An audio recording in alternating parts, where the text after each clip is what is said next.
If we look back historically at China's history, the individual really is seen as an infinitesimal part of the cosmos or the universe. The internationalism that China has gone through has now created an environment where it's okay to express oneself. Now, in our company, we've sort of seen this coming. We talk about it in many ways as a new creative generation of people.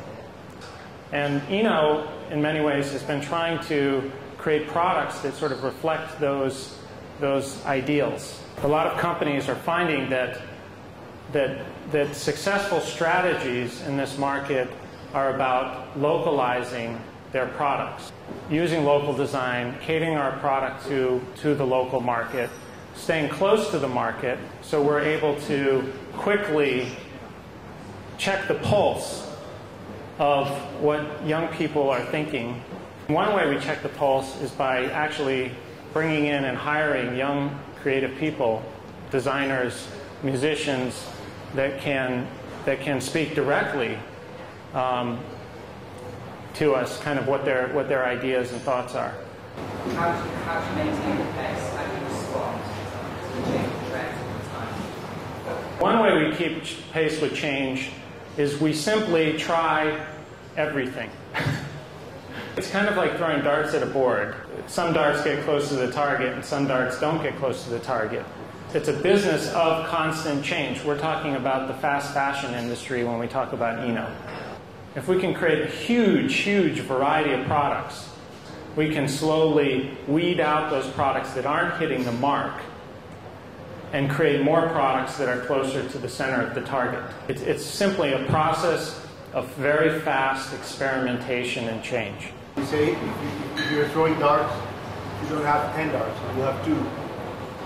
How would you throw it? Where are you shooting at? If we only have a few darts to throw, I would focus on expanding retail presence and opening retail stores in China. Online is, a lot of people have different points of view about where it is in development right now in China. I think there's still some issues to solve around insurance and what goes wrong with the transaction. If the consumer is better protected in the transaction, online business will take off even faster than it is today. Have you ever thought to encourage your designer to add more elements of the traditional? I think that is a good thing to do to encourage expression and creativity. I don't think it'll necessarily create tons more profit in the short term, but I think it's a good thing to do for the brand. Currently, we have a lot of different local designers, but a lot of their designs are not really screaming Chineseness. That's not what the consumer has been asking us for right now. And it's also not what our designers have been wanting to produce. But if we were going to market to a foreign community, we would definitely want the product to speak China. But in our experience, a lot of those concepts and designs don't sell the best. It may not be attributed to whether this is a Chinese topical idea or Western, but sometimes it's, is it the right color? Does it look good on the shirt?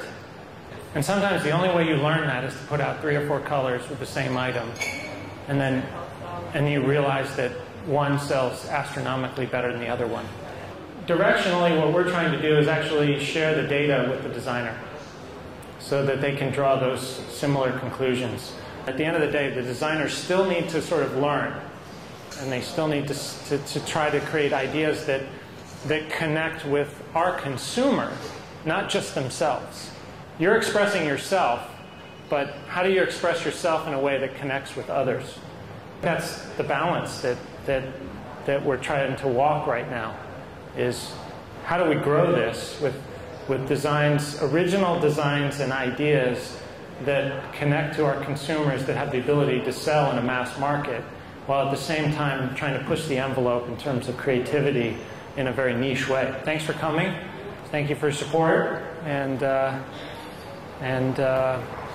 we'll see you around. Thanks.